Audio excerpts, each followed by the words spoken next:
Can you hear my convention voice? I'm Teddy. I'm one of the hosts of Inner Space on the Space Channel. And, oh, thanks, Mom. Appreciate that. Fan Expo is, without question, my favorite weekend of the year. I know you guys are having an amazing time, too, and it's about to get even better for you. This is going to be a really, really wonderful panel. I'm so, so happy and stoked to get to introduce this guest. She is a star of stage and screen, both the big screen and the small screen, the theater. She's had rave reviews in productions like A Streetcar Named Desire. You've seen her in films like House of Mirth and The Last King of Scotland, and, of course, so many amazing roles on television, including in Hannibal, The Fall, fans of The Fall too,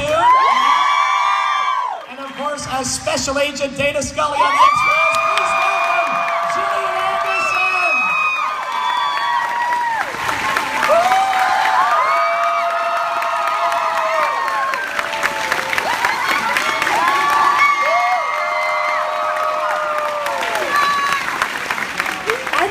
Just you people over there. From backstage, I was like, oh, it's not that many people. Do you see what this is? Skull's hat, limited edition, given out by Chris, signed by Chris, David, and me. And I'm gonna auction it at the end for charity.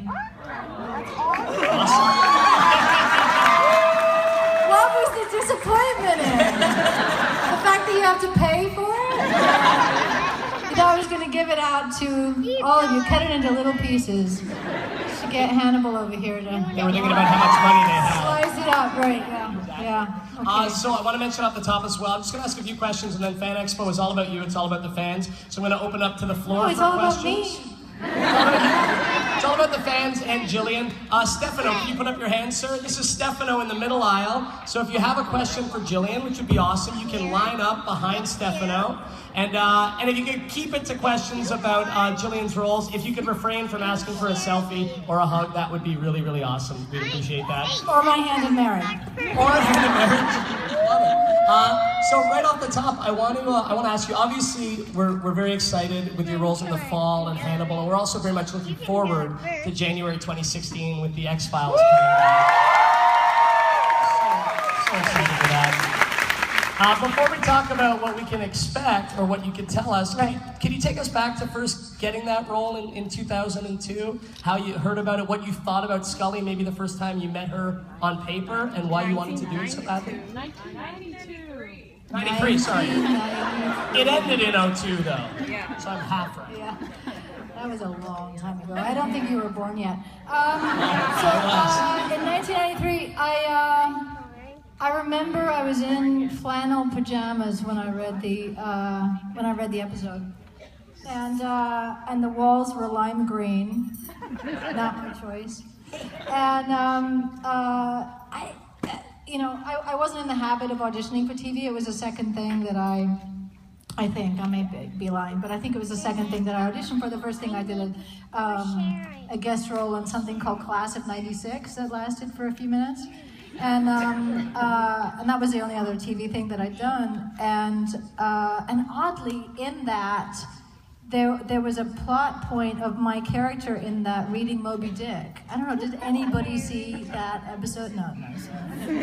But my character in that read Moby Dick, which then, of course, becomes a plot point in the X-Files, and then I did TV series Moby Dick years later. Anyway, so back to the flannel pajamas. I was just going in for an audition. That's what it was, and then it turned into being asked back, and then it turned into being asked to network, which I'd never done before, which is a terrifying experience for every actor to sit in a hallway with the other actors who are auditioning for the same role, and you are released when they want you to be released. So you get called in, somebody else goes in, they come out with a smile on their face, you think she got it, and you are there for hours. And apparently, as the story goes, that Chris wanted me that first day for Scully. The network did not. I know. Poor me. And so I went away, didn't have a job, and then quite a few days later, I think it wasn't immediate, I was called back for my second network appearance, and they had flown in other actresses from New York, who I knew from New York, because I just moved to LA from New York, who I used to audition for theater with. And so it was Cynthia Nixon and Jill Hennessy and all these girls that I knew, who then obviously later went on to do extraordinary things. But they were all sitting in the hallway with me going in and auditioning. And I made this really, but then okay, so I was driving my boyfriend's white convertible Mustang at the time, and before I left on the second audition, the casting director pulled me over to the side very naughtily and told me that I had the job. But I'd already offered to give Jill a ride back to her hotel.